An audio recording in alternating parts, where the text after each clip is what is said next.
Welcome to Real Chat with Kat, the podcast that's all about real conversations for real transformation. I'm your host, Kat Pulcinelli, professional speaker, MC, and best-selling international author.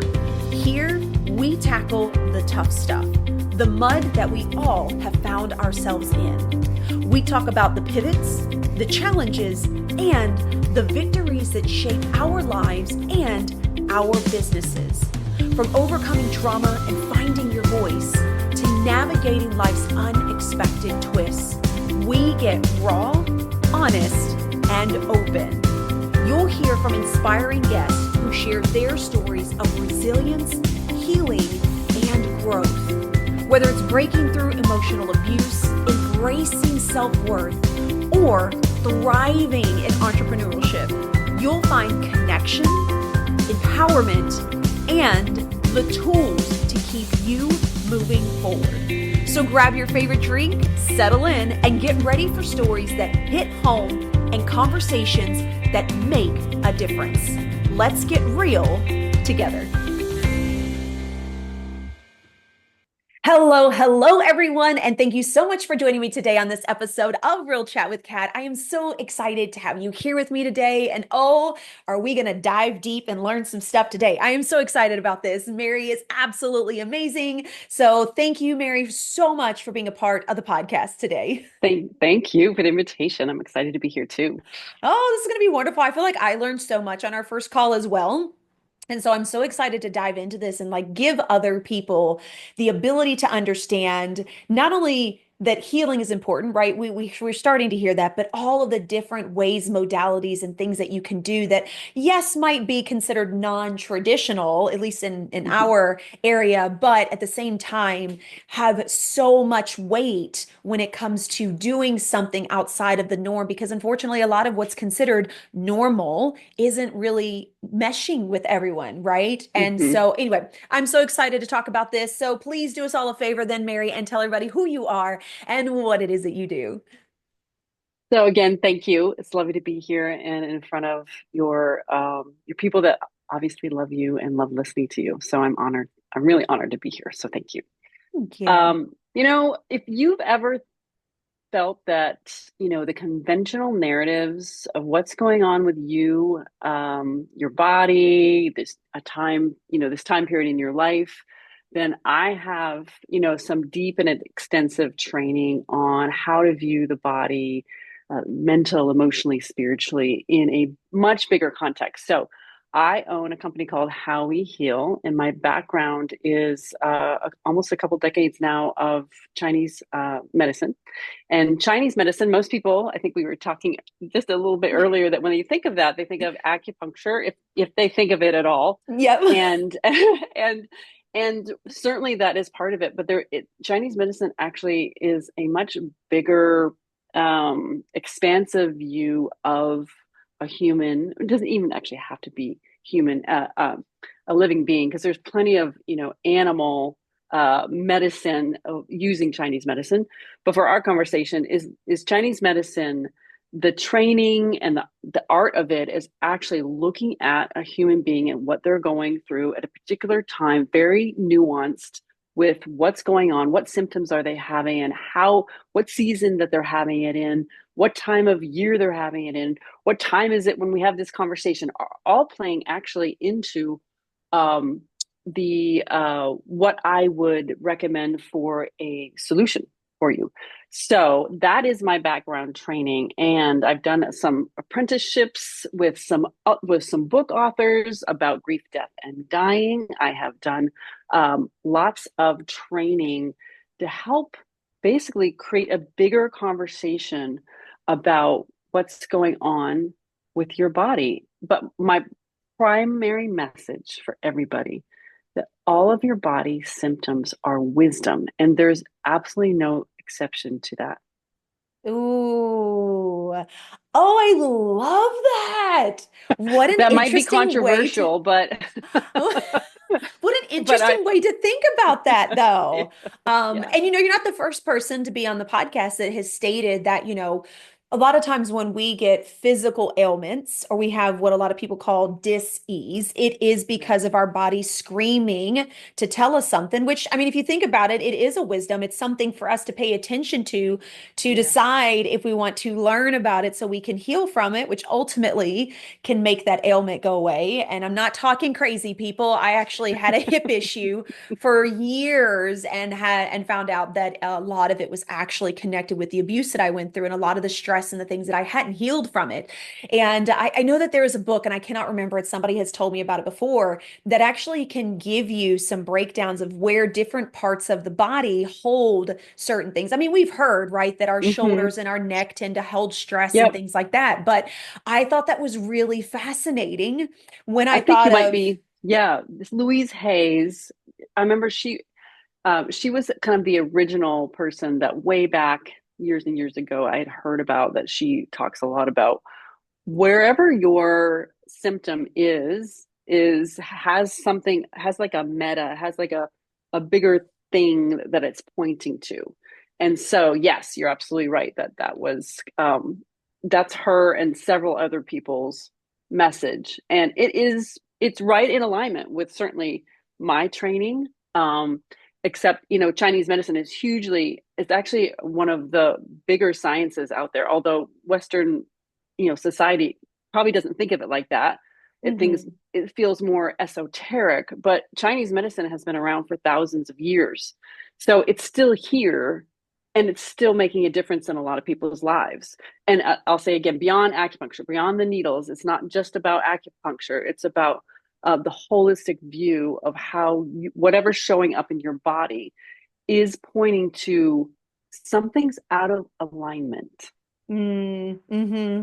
And you know what? I have to say that with all the technology and all the crazy things that we come up now and all the pills that are supposed to solve all your problems so we can get over it quick, I think I will take the thousands of years of something that's been working when Yeah. it comes to thinking outside the box. Just saying. At least that's my perspective now because I have been opened up to a world of seeing things that people have been using for so many generations, for millennia, because Yeah, it was the old way that things were done. And it a lot of it still proves true. And to me, I'm like, absolutely. you know what? If I Yes, it is more work because you have to go inward. You have to deal with yourself. You have to, address certain things. It also causes you to be very present in your life, Hmm. which is not necessarily anything that we're taught nowadays.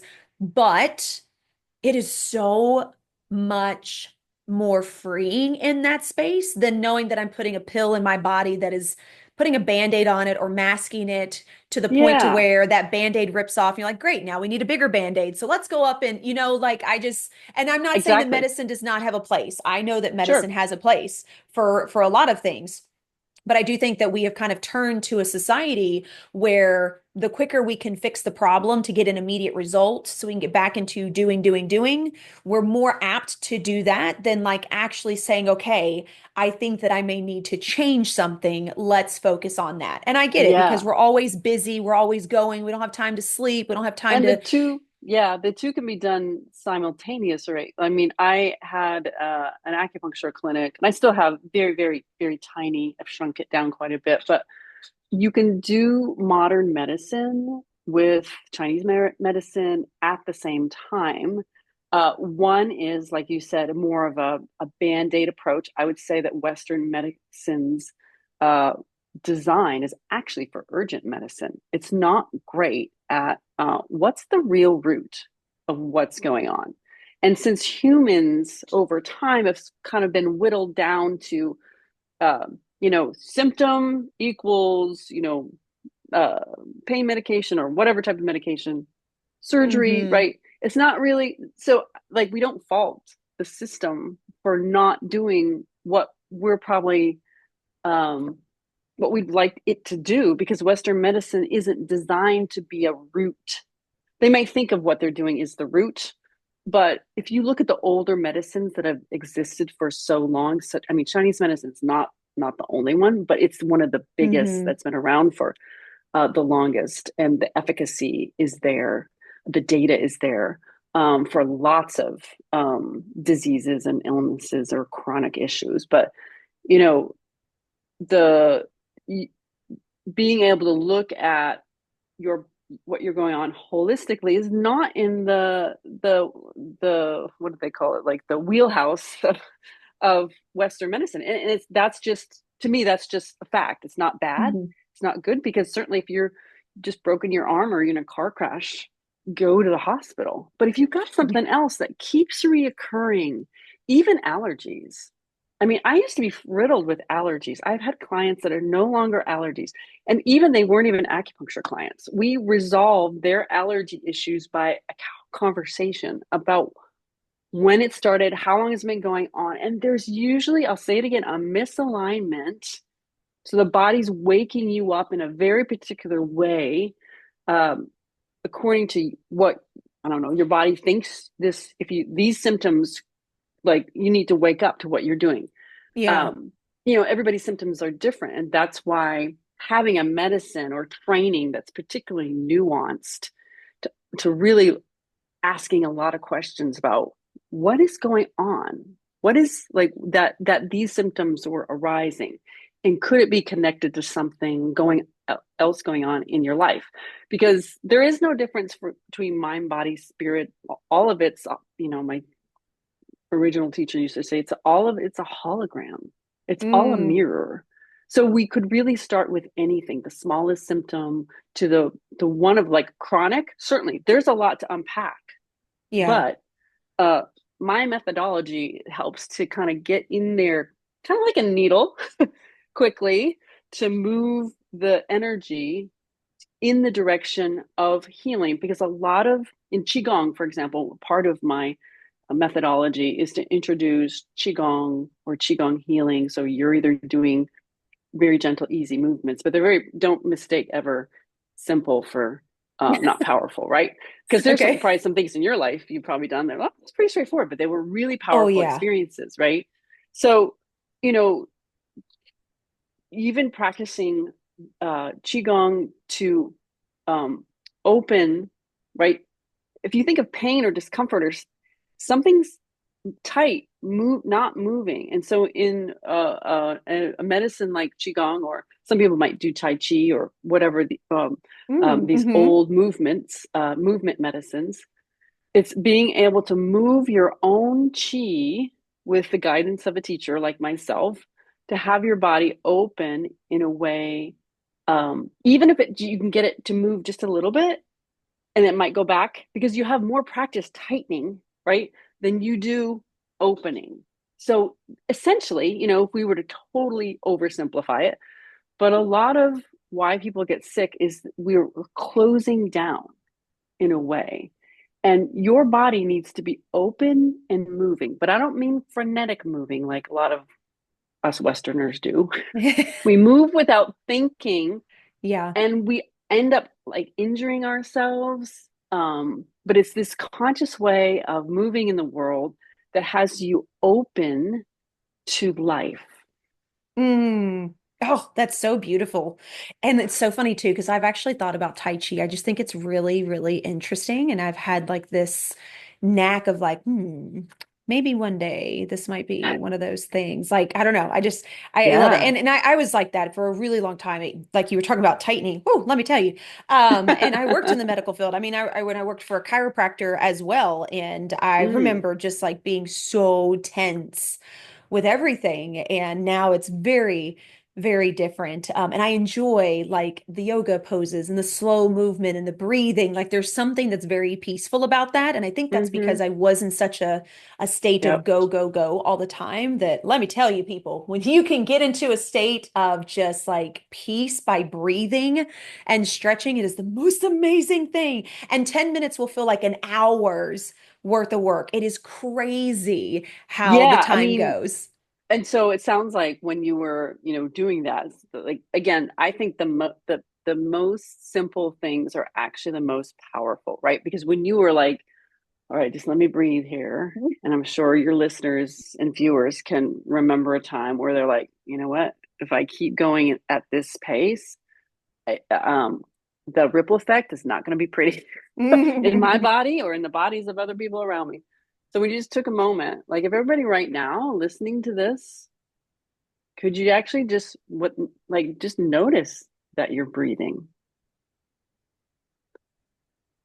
So I'm noticing that I'm breathing, when I just notice I'm breathing, I actually can feel something just kind of settled in me. Like I can now feel the chair much easily underneath me.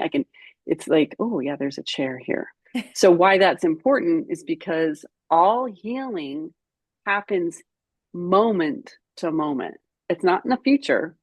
It's certainly not in the past. And so when we're not in the present moment, it's actually harder to shift what's going on with you. And Mm. it might be like, I don't want to deal with this situation or whatever. It's like, okay, but you probably have precedent in life with having dealt with difficult conversations or situations. So it's remembering, what I do is kind of activate your remembering of, oh, I can be with this moment, Mm. and that actually allows the body to come present, where you kind of feel into your body. That allows you to open and relax. And now you're more than, you know, chi is energy. Chi is actually technically, from my schooling, information. So when you Interesting. allow your body to relax, you're now open to new, we could call it possibilities, new information about, oh, I have a, creative now idea that, because I just was able to relax in the moment, now I have a new idea, right? Or I'm noticing my back doesn't hurt when I intentionally relax or bring my shoulders down, right? So that's what I mean by, your comment about breathing. It's so powerful to recognize your breath.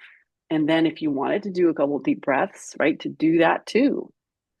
And but I tell you, it's no small thing to do that, if because we don't have insight, like, I don't have a scan next to me, like Mm. checking like my biometrics. I don't wear watches and stuff. It's like I just notice when I feel tension, I'm not present.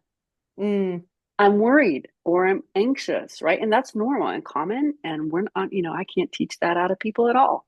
But what I can teach you is to use the tension to get back to presence through, my wisdom within method is like my methodology, but it's based on Chinese medicine. It's based on my mentors, Jay Duggan, who created a humaning uh, you know, well process that I walk people through. It's based in Qigong science. So all three of them together is what I teach humans, particularly, lately, uh, women in midlife or approaching midlife that are kicking and screaming because the body, you know, all bodies change every day. You're Oh yeah. losing skin cells. You're getting renewed, even though you can't see it or watch it necessarily happening on real time. But it's unfortunate that our culture didn't actually go, hey, as you change from when you're little, you're going to go through different seasons or cycles, as every human does, and women in particular. We go through these seasons and cycle, and they're demonized. Actually, they're not thought of something as something to go, I'm stepping into something, a new period in my, literally a new period in my life when we're adolescents. And then we have, if Very we decide true. to have children, there's another season and cycle, right? May get a little bit more support for that. But then in this perimenopause, it's actually a beautiful time. It's like saying, who are you without all those hormones running the show? Ooh. Because it's really important that you actually think about it that way, I say, because you can still, like we said earlier, you can still take HRT, the hormone replacement, and do not waste the exquisiteness of this time. Those symptoms are still wise. The other thing I'll tell you that, my core tenets are: body is wise, symptoms are teachers, no exceptions, and you are the medicine. So on Ooh, I those love it. principles, you I remind women that, because the only conversation you can have, generally you can have about perimenopause is in a medical setting, but the medical setting is pathologizing a very natural cycle, and that's helpful, for some things, but I say that we are missing our culture pretty much kind of, I don't know, erase this out of this deep knowing from our ancestors that women used to usher each other along, right? To be supportive as there was transitions. Because here's the thing, we don't have an elder society here in the US. And I would be curious about why that's happened. Like why would we have barely any wise elders? We have a lot of older people trying to be young. That's not wise. It's It's fine to very true. stay as youthful as you want. I'm not talking about that, but I'm talking about the demonization of getting old in our culture is rampant. Part of the Mm, fear around perimenopause, I believe, is this maybe not conscious fear, but this kind of underlying fear of like death and dying. So I've got a lot of training in that. But I think, what I heard a colleague say is like perimenopause is the reminder that here comes a new time in your life that you're preparing, if you're up for it, elderhood. And it's not gonna happen overnight. Menopause, perimenopause is actually a long journey. yeah. But like I said in the beginning, don't you think that there's some other ways to consider this time in your life in a way that's actually going to help with the symptoms? Yes, you can do HRT or not, but you can actually use the symptoms as pointers. And that's actually what I help guide people to. It's like, how can you Mm, use the flashes of heat and the sweating and all that and the insomnia, like the kind of typical, but I bet you have a couple nuanced symptoms for you that actually, what if this is preparing you? Because women, as we age, we literally, if you've gained weight and you're like, I'm not having it, I get it. But I want you to look at it as one way to look at it is like you're actually taking up space where you haven't. You're ooh. you're taking up space, and we need powerful women that are standing not only for their health and well-being, but their families, their communities. We need women leaders as we age, not freaked out about the gray hairs and I get it. If you look at my hair, you can plainly see if you. Which is gorgeous, by the way. Thank you, but it's pretty much all white, and I just turned 56 and I don't love all the changes. That's not what loving it is actually, if you can get to that, I'm honestly not there. But I know what's happening to me is wise. And so it allows me to not be in opposition with it, which is Mm, actually what keeps the symptoms loud and, you know, interrupting you through the day. There is this, I won't lie. It's a hard time.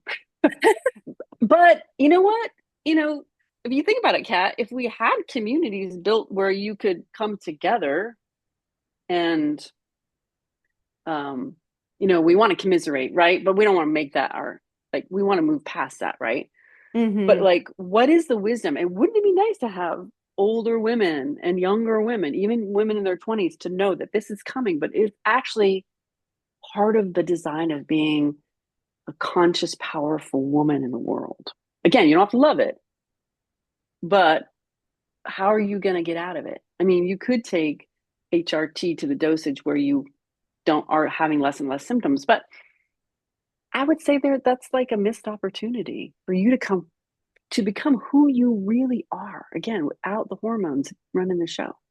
Ooh, this is really interesting. And now, like, my brain is buzzing, and I'm going to be thinking about this the rest of the afternoon now. Okay. So, thank you for that, You're Mary. welcome. As someone who has just recognized that she is going through perimenopause, I'm like, ah, great. Now I got to rethink all of it. No, I'm just kidding. But I think it's beautiful. And, when I think about it as well, you were talking about, how we have this society where like getting old is a problem. I also Mhm. think about the division that it's also causing in like all these generations. I have to say, I'm not a huge fan of everybody being called some type of generation, right? Gen Z and Me neither. millennials. And to Yeah, I me, do I too. just feel like that's just Very reductive, right? yeah, it's a very real way for people to be able to like label someone and then be like, oh, you're one of those. Okay, I'm not going to listen to you. Like you already find yourself putting people in buckets. And that's the worst thing that we can do. I mean, there's already enough things in our society that have have its own stereotypes or have been stigmatized in a different way. Domestic violence for an issue, that I speak a lot on. Like we already have these misconceptions that people are trying to change, but what are we doing instead of learning and re-educating ourselves about the reality and the actualness of these things? We have turned and been like, oh, we're just going to go ahead and label you if you were born from this year to this year, because that means you didn't deal with what I dealt with, so that means you can't possibly understand. And what's really funny is my husband and I have actually had this conversation because he's 13 years older than me. And so a lot of times he's like, well, you don't remember. And I'm like, I was actually raised kind of in your generation, even though technically I'm a millennial. I'm like, I know most of the stuff that you're talking about. And it kind of baffles him. So I'm like, you have to think about that. Every time that somebody gets labeled, there's a really good possibility they don't even really fit in whatever that stereotype in that we as a society has created. And it is so That's, frustrating to I'm me. so glad you brought that up because it comes back to this. It's one of the 12 skills I teach. And so it goes like this. Oh, It's okay. totally out of order. So this is for everybody to think about. So like when you're upset, like so you're in the conversation with your husband and you're noticing reactivity, which I'm calling upset, doesn't mean angry. It just means you're Mhm. having a bit of a reaction to what you're hearing. There's always two things happening when you're with someone, you're reading something, or you're listening to something. There's the fact of, I'm hearing the sound of my beloved's voice coming through my ears, and I'm hearing like I'm in a conversation, right? That's what's actually Mhm. happening. That's it. Okay, so is there anything to get upset about that, right? No, but it's the story that we make up about what we're hearing, seeing, or whatever that Mm. generates the symptoms. Okay, so Yes. when your point to when we put people in boxes, we are no longer listening to their human experience, which is I Mm. say huge missing in our society right now for everybody. There are actually no exceptions here. So the practice is to first of all, that's the first practice when people get to this skill, because it's further down the list. There's a bunch of other things I have people do first, but to warm up, to notice, oh, I'm upset because I'm attaching a certain narrative, a certain story, a certain label to it. And um and that's actually the story. It's not good or bad. It's not about good or bad story, but just to notice that you're doing it is the practice. Because then Mm. you're like, oh, if I'm calling somebody a millennial or whatever, and that's like, then I wonder what I mean by millennial. Like, why would that generate some tension? Okay, you're like, so what? Who cares? Okay. But people come to me saying, Mary, I have insomnia, I have headaches and jaw pain or whatever. It's the stories. And my Qigong, I was just listening to a podcast about this. They said it in a different way, but it's more of like our frame of reference, our frame of things is the underpinnings of disease. And it's like that's not a Western thought at all. That sounds, I don't know how that sounds out there, but I will tell you it's more nuanced than that. But like the stories, if they generate tension in your body, if we just put a blood pressure thing cuff to you, your thought about, your husband or him about you, that creates some internal biochemistry that we can measure, that's, elevating your blood pressure. And what do we know about elevated blood pressure? It's a killer. So all I'm saying is you don't get upset one time a day, right? You get upset more than one time a day. So I'm wondering about, people's accumulation point with all the things they get upset about and how that's affecting their health and well-being.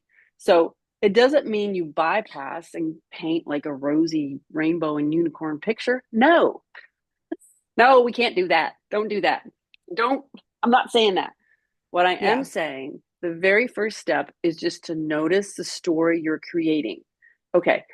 So if you feel that in your body, because we don't have a, blood pressure cuff, but I guess if you did, you could go check for data. But you don't need that because you can feel, I bet yourself, rising. Like there is some internal something happening Mm-hmm. in your body. And some people have said, yeah, I feel like this wave of energy coming up when I get, angry. Right? They said angry, in this case is what I'm feeling. And anger, if we pull that apart, what's that felt sensation, right?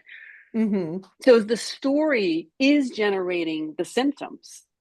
Oh, so but like we're storytellers, we're humans. We are storytellers. Again, back to it. Just noticing that you're telling the story. And then once you get some practice with that, it's like, well, okay. But then there's probably 10 other stories you could tell about the system because you've got to decide if raising your own blood pressure, and you wouldn't be doing it in isolation because if your blood pressure is raised, you're spreading it around, you're infecting everybody else, and you're raising their blood pressure. But what I'm saying is, like, if you can observe that you have some say so over your symptoms just based on observing the stories you're telling, you have the same power to decrease your own blood pressure. And this is a little nuance. It's like, but I know people can do this right away. And this is why what I teach, my wisdom within method, is so effective because it actually works very fast. And what the practice is the practice. It's just practicing, right? And so you can lower your own blood pressure as soon as you catch that rising feeling, and that's the choice point. You can keep letting your Mm-hmm. blood boil, or you can go, you know what, this is not worth more tension in my body, more years cut off of my life, because I keep allow me creating a story that no one pointed out that I was creating. But now that I know, I now can choose because now I have some awareness. And so, but like I said, it's choosing a story. It's like, well, it could be just, you know what, he has his opinion, I have mine, and actually I can leave it at that, and that's it. And that's, some people can go there, right? And some people can go, well, what's a nice thing about, like, what's a beautiful thing about millennials? Why don't you focus on that story? Oh, Mm-hmm. okay, right. So you go to the story that you can. You're not making a huge leap. You're making a tiny adjustment, and you got to decide: are you committed to your upset more than you are designing peace and ease in your body? That's really important too, because it's fine either way. But if most people that I work with, they're like, I'm so tired of feeling exhausted or headachy or whatever, Yeah. back pain, or I have this chronic pain condition. Well, let's talk about what's your worldview? That is directly related, in my experience, to how they're feeling in their body. So they have some say so, right?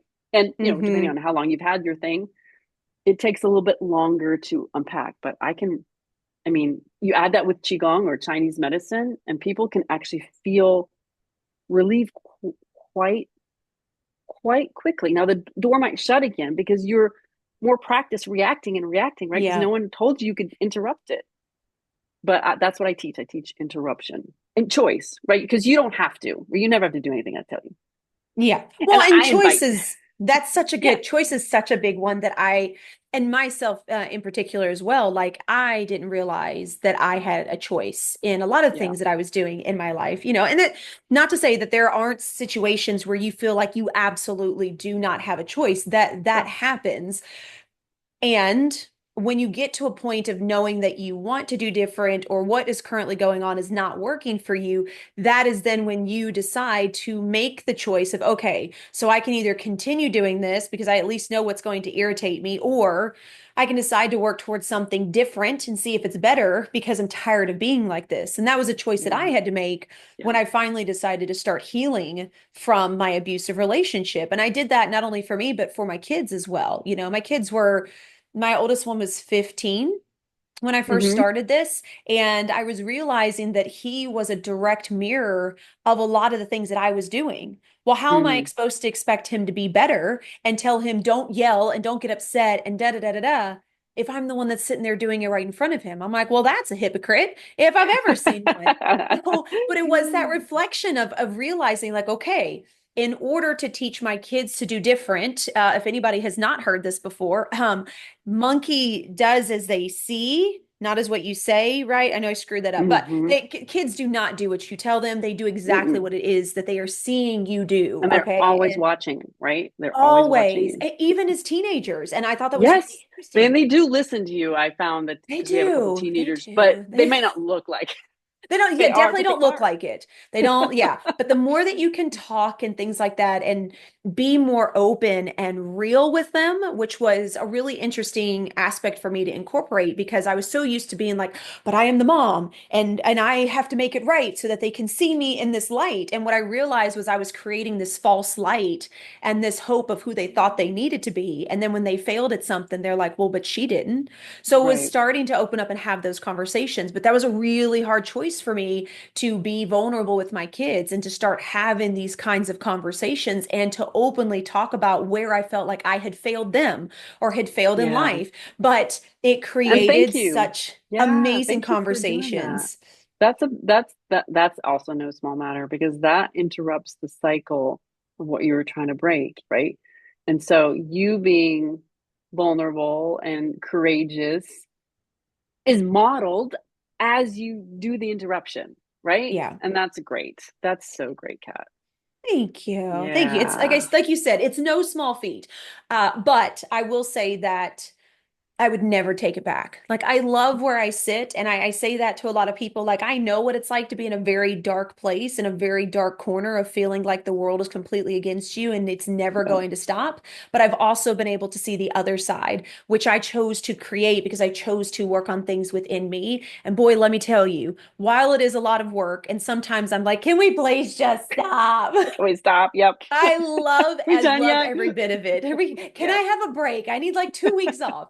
Yep. But it really is one of the best places I have ever been. And it's so funny to me to see how I handle certain situations now. And I'm like, boy, if that had been 10 years ago, ooh, I would have Hmm. lost my lid. Like the whole world would have fell apart. Like you have so much more So space. yeah, life opportunities actually help you build the capacity to be able to handle, I say it, more of life. And so Hmm. you like looking at the challenges that everyone is currently going through, unique to you or your experience of it. This experience, however daunting, is, and I'm thinking it's certainly something specific in my life too, is offering you to rise to the occasion and to be with it, right? And the one of the best ways, if you're resisting, is you will feel it in your body. And oftentimes people are like, oh, can you help? I'm exhausted. I need more rest. And I'm like, oftentimes, not everybody, but exhaustion actually doesn't mean you need more rest. It means something's misaligned. You're fighting against something that doesn't agree with who you are as a person in the world. Hmm. So that once you correct that, then like I used to be like tell the story like, oh, love my naps, right? Nap, and I felt legitimately tired. Like, we're not gaslighting anybody here. It's like I'm tired. And like, great. And so my mentor would be like, great, but just let me like what's going, like just tell me about it. I'm like, well, I'm tired. I'm on Zoom all the time. I'm, teaching Qigong, I'm seeing clients, I'm blah blah. And she's like, okay, phenomena only. You looking through a screen, let's call it a light box, sitting there talking or teaching Qigong, which opens, is exhausting. And when she put it like that, I laughed actually because I felt I'm busted. No. What I realized in that moment, I'm very coachable, it was like, you know what? You know what's exhausting is all the machinations in my head about showing up. Oh, I got to do this and I got to do that, right? I was creating the mental weight because you can't separate what you think from what you feel in your body. Then you can't. It's not possible, right? So once she pointed out, it's like, oh, I'm resisting showing up to calls. I don't know. Maybe I'm like vain and I'm like, my hair don't look good today. And I got to put on, like, it felt like there was a lot of prep work. And then they're trying to look good and all that stuff. and that's, can feel heavy. And so once Mm-hmm. I'm like, oh, it's not sitting here looking through a light box, right? I mean, are you expending any energy, much energy, right? You're just being yourself, Kat. I'm being myself. I'm not Yeah. exhausted at all. So anyway, that pretty much erased naps. Now, am I anti-nap? No, but now I take them only for the pure joy of it, not because I've got to. That's a completely different paradigm. And I want Ooh. people to take naps and rest for the joy of it, not because they have to, right? And Mm-hmm. that's different. Yeah, No, very there's no different. nap shaming here. No nap shaming. No nap shaming Nope. at all. Oh my goodness. All right, Mary, I could talk to you all day about this This has because been I feel like fun. there's Thank so many you. different directions that we could go. So, before we move into how people can find you, is there anything you Yeah. would like to leave the audience with? Well, I mean, to recap, I mean, the skill called phenomena is just realizing what is the story I'm making. Like, what are the facts? And usually facts don't create any reactivity. And it's usually the story. And so I have everybody just check, you know, what story am I telling about? Again, it's not a bad thing. It's very human. There's no Mm-hmm. judgment in anything that I teach. It's just noticing, do I have any say so in the symptoms that I'm feeling? And my thing is like, well, let's find out, because maybe you don't, right? Maybe you're the one person I'm going to talk to where you don't have any say so. But my job is to really just see if can you and I together create some movement in where you didn't think it was possible. And if we can, ooh, then you've got way more say so about life.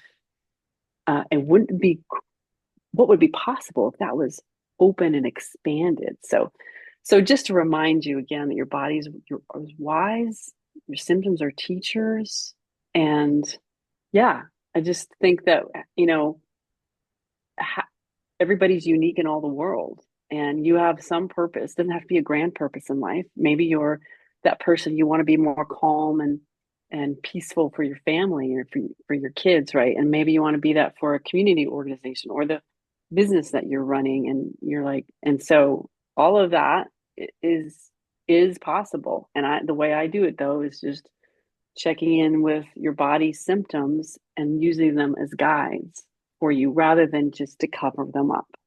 Mm. Yeah. Oh, so wonderful. Oh, Mary, you are amazing. I can't thank you enough. Please, Thank you. before we go, then tell everybody, how can they find you? How can they Yeah. connect with you? How can they be in Yes. your world? Well, yes, you can find me at howweheal.info. Although I just realized I don't have that link up there, but I will do that soon after this call. But I have a new service. It's totally free right now. It's called a wellness insight call. So if you are dealing with symptoms and are curious about anything that we discussed, um, hop on, book a call with me. You'll share with me about what's going on. You don't have to be a person in midlife at all, but if you are, I mean, certainly that's kind of like the area I'm most excited about. But it could be for anybody dealing with something. You and let me guide you through some recommendations. Whether I have a host of programs that are online, maybe one of them fits with you. Let's find out. And if not, I actually might know of something else that would be of help to you. Because my commitment in the world is that you find peace and ease inside your life, that you have more choice than you think you do. And this call is for that. So it's a wellness insight call. I shared the link with you. I'll also get it on my website. But yeah, please use it. Book a call. You can be anywhere in the world. Would love to help you, guide you, share a little bit more about some of my programs. And then, yeah, if we work together, great. Would love that. Yay! Oh, thank you so Yay! much. Of course, we'll Thank make sure you. we have all that information in the show notes for you guys. We'll make it super easy for you to be able to find Mary and be in her world. She is absolutely amazing. And Mary, again, I cannot thank you enough for being a part of the podcast today. Oh my gosh. Thank you, Kat. It's been You wonderful. are so welcome. To everybody else out there, I know there was a lot of information. However, I definitely feel like we are in a shifting time where you are now starting to see and really deciding, do we want to continue with the way society is going, or do I choose that I want to do something different?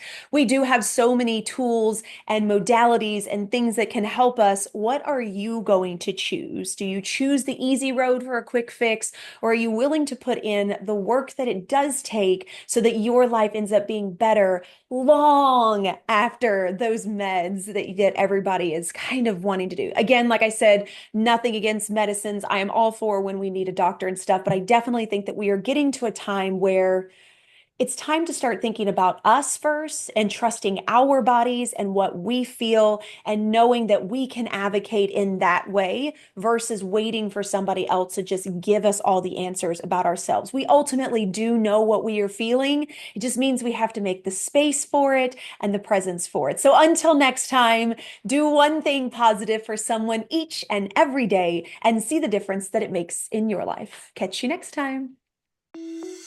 Thank you so much for tuning in to Real Chat with Kat today, where real stories meet real solutions.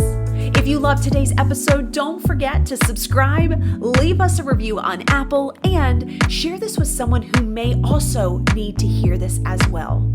Let's also keep the conversation going. Follow me on socials at The Lotus Effect, connect with our incredible guests, and remember, you are never alone. Your story matters, and you have the ability and the power to rewrite it. You always have a choice. Until next time, stay strong, stay inspired, and keep showing up as the incredible, unstoppable